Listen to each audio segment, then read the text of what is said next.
While surfing the deep blue waters of web hosting, sometimes you might stumble across some larger sharks or alligators. It's sometimes even hard to see what makes one provider different from another, and to really see the different pros and cons, you need to do a deep dive. Why are you like this? If it's not yet obvious, I'm gonna be talking about Bluehost and Hostgator in this video. We're gonna see which one's better, compare the performance, support, pricing, and all of that good stuff. So, let's roll. Choosing between Hostgator and Bluehost isn't really even much of a choice, in a sense of course.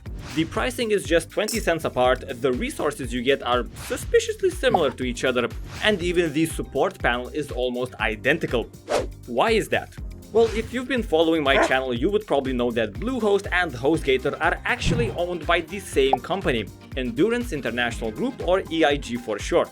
And amongst web hosting enthusiasts, this company has got somewhat of a questionable reputation due to less than ethical marketing tactics that they employ. By this point, EIG owns more than 60 web hosting companies, Bluehost and Hostgator being one of them. Or two of them.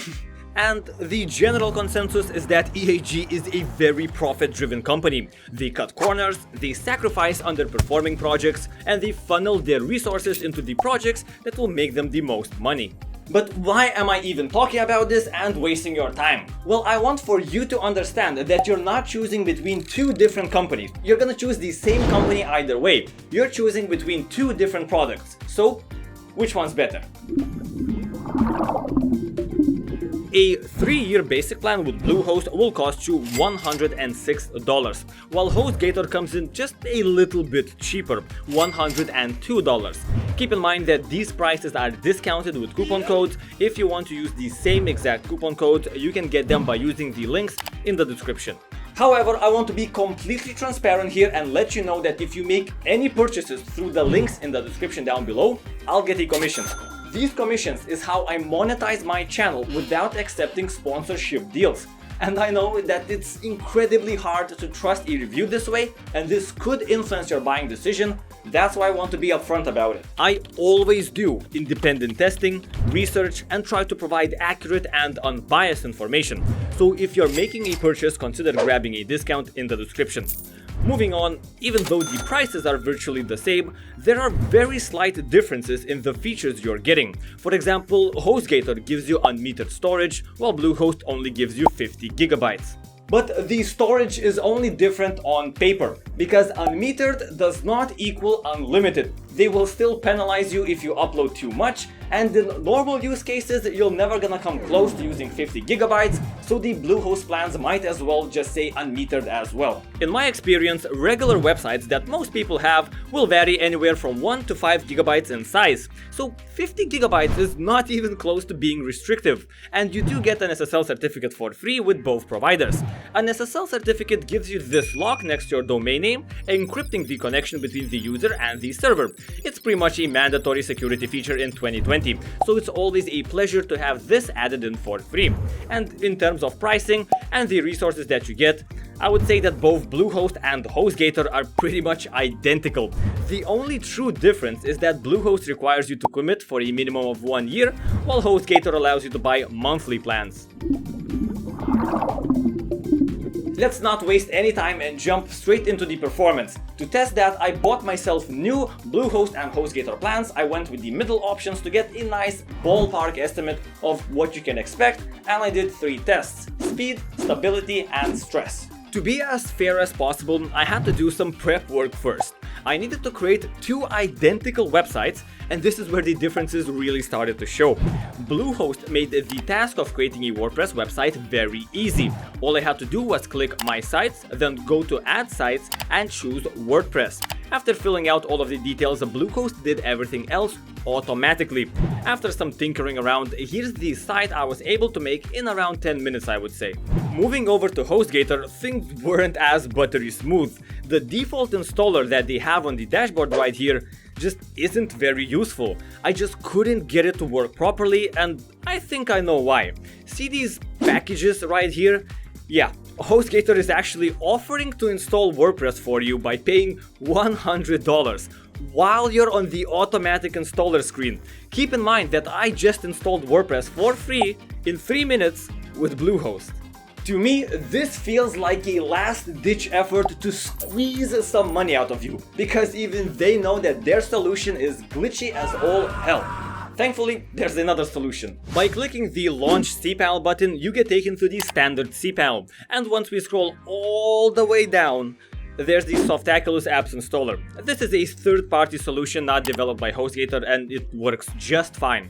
I was able to install WordPress quite easily using this solution, and then created an identical website to my Bluehost one. The very first test I did was using a tool called GTmetrix. This will show how fast my website loads. Keep in mind that I have two identical websites, so the only difference is the hosting platform. In a surprising turn of events, Hostgator was actually faster than Bluehost. Hostgator loaded my website in 3.9 seconds, while Bluehost scored a 4.3 seconds. But in all honesty, both of these results just aren't very fast. More premium web hosting services like SiteGround are able to load the exact same website in around 2 seconds, which is twice as fast. But it's understandable as SiteGround almost costs 3 times more.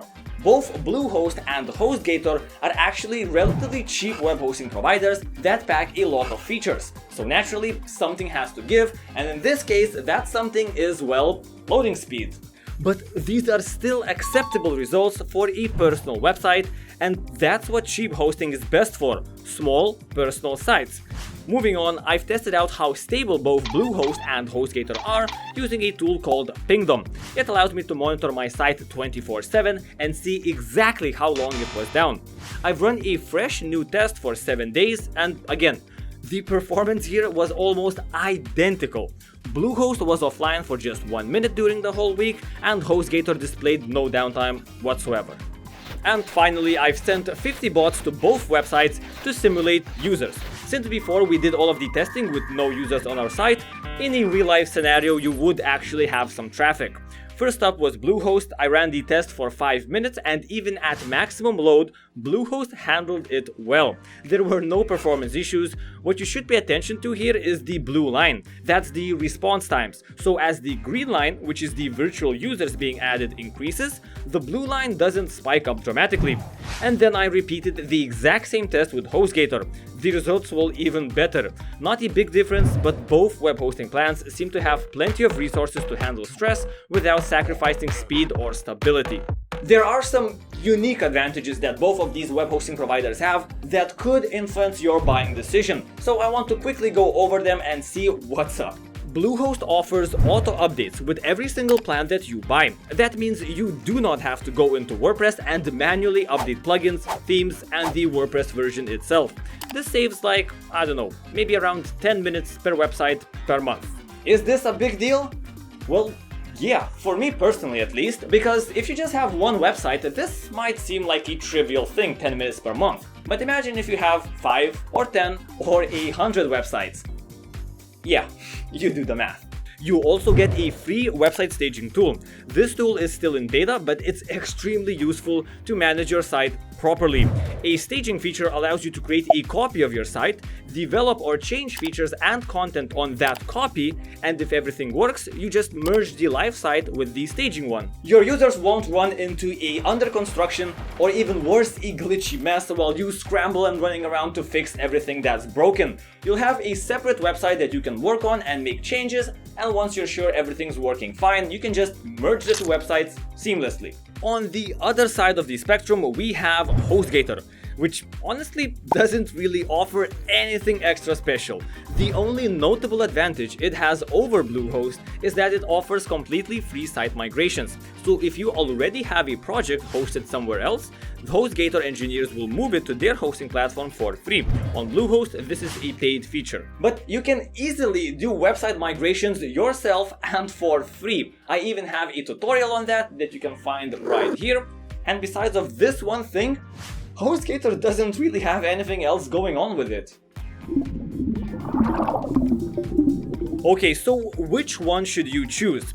Well, virtually, they're exactly the same product under two different names. But Hostgator feels like it's an abandoned project, just left there to live out its days.